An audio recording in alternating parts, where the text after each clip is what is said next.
Midnight to 0:30, hook. Everyone tells you real estate is the best passive income. But what actually happens when you run a true head-to-head comparison, same $50,000 starting capital, same 10-year window, rental property versus REIT, with all the real costs factored in? I ran those numbers. And the winner is not what most real estate investors will tell you. 0:30 to 1:30, intro. This video is about math.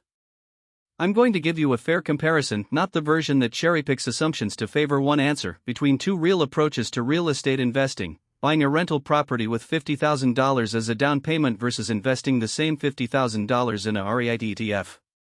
By the end you'll understand the real cost differences, who wins in which scenario, and the variable that actually determines the answer, which is almost never the one people argue about. Let's build this side by side. 1:30 to 3:30, setting up the comparison. Ground rules for a fair comparison. Show on screen. Starting capital, $50,000 for both approaches. Time horizon, 10 years. Geographic market, a median U.S. market, not San Francisco, makes rental property look terrible, and not rural Ohio, makes rental property look artificially great. Rental property setup asterisk. $50,000 down payment on a $250,000 single-family home, 20% down, conventional mortgage. 30-year mortgage at 6.8%, approximately $1,300 per month P&I payment. Rented market rate, $1,800 per month, below a landlord's typical break-even before expenses. REIT ETF setup asterisk. $50,000 invested in VNQ Vanguard Real Estate ETF or Fundrise for non-accredited investors. Historical VNQ 10-year annualized total return, dividends reinvested approximately 8 to 9%. Current dividend yield, approximately 3.8%. All dividends reinvested automatically. Same real estate exposure. Radically different cost and time structures. Let's build out the full picture. 3:30 to 6 o'clock, the rental property, all the real numbers. Here's what the rental property actually looks like when you include every cost that landlords frequently omit from their rosy social media posts. Annual gross rent, $1,800 per month times 12 equals $21,600. Now the deductions. Vacancy rate asterisk industry standard is 8%, which assumes the property is vacant about 1 month per year on average. Real vacancy on a single rental, $21,600 times 0.08 equals $1,728 per year off the top. Effective gross income asterisk $21,600 minus $1,728 equals $19,872. Mortgage P&I asterisk $1,300 per month times 12 equals $15,600 per year. Note, this includes principal paydown, which is building equity, so it's not a pure cost, but it is a cash outflow. Property tax asterisk approximately 1.1% of assessed value annually $2,750 per year. Insurance asterisk landlord policy approximately $1,500 per year. Maintenance asterisk the 1% rule suggests budgeting 1% of property value per year $2,500 per year. This is conservative for a newer property and aggressive for an older one. Budget this regardless, deferred maintenance is the leading cause of rental property financial disasters.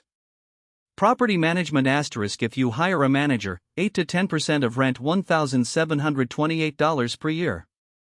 If self-managed, this cost is $0 but your time cost is real. Most self-managed landlords spend 5 to 10 hours per month on tenant communication, maintenance coordination, and bookkeeping.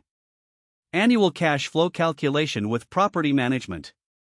$19,872 gross income minus $15,600 mortgage minus $2,750 tax minus $1,500 insurance minus $2,500 maintenance minus $1,728 management equals minus $4,206/year negative cash flow. Wait, negative? Yes. In many markets, a leveraged single-family rental purchased at current prices and mortgage rates does not cash flow positively in year one. The investment thesis is appreciation and equity paydown, not current income. Let me rerun this without the property manager, self-managed. $19,872 minus $15,600 minus $2,750 minus $1,500 minus $2,500 equals minus $478/year, nearly break even, requiring your ongoing time. Over 10 years with 3% annual rent growth, the property appreciates 3% annually in our median market assumption to approximately $335,000. You've paid down approximately $28,000 of principal. Gross equity after 10 years, $335,000 minus $250,000 minus $28,000 mortgage balance equals $113,000 in equity. Plus 10 years of cumulative cash flow, assuming you self-manage and absorb the break-even reality, approximately $0 to $5,000 net positive, market-dependent and timing-sensitive. Total value created from $50,000, approximately $113,000 in equity, and you still own the asset, so you'd net that minus selling costs of 6%. 6 to 8 o'clock, the REIT, all the real numbers. Now the REIT side, $50,000 invested in VNQ with all dividends reinvested. No additional contributions. Historical VNQ 10-year annualized total return, 2014 to 2023 approximately 8.3%. At 8.3% annualized for 10 years, $50,000 grows to approximately $110,700. Current dividend component of VNQ, approximately 3.8%. Dividends reinvested throughout. No vacancy. No maintenance call at 11 p.m. No property manager to vet. No repairs. No insurance claim process. Tax treatment, REIT dividends in a taxable account are primarily non-qualified and taxed at ordinary income rates, a real disadvantage. In a Roth IRA, this disappears entirely. Liquidity, VNQ can be sold in seconds at market price. Try doing that with a rental property, average time to close, 45 to 60 days, with a 5 to 6% realtor commission. Total value after 10 years, approximately $110,700, no selling costs required, fully liquid. 8 to 10 o'clock, the comparison, what actually wins. Side by side at 10 years.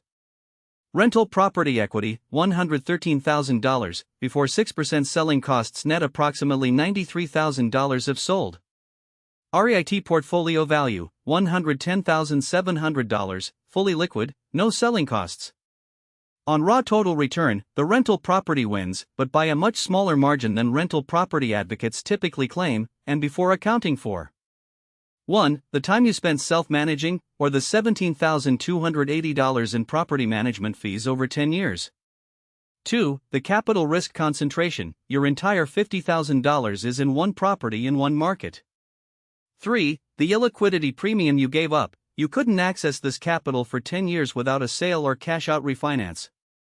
4. The renovation and capital expenditure risk, one major repair, roof, $12,000, HVAC, $8,000, in year 6 could eliminate years of positive cash flow. When you value self-management time at even $20 per hour, and the landlord averaged 5 hours per month, $20 times 5 by 120 months equals $12,000 in labor cost that never appears in the income statement. Adjust the rental return for realistic time cost, and the REIT is competitive or superior in risk-adjusted terms for most investors. The answer that actually depends on the investor asterisk.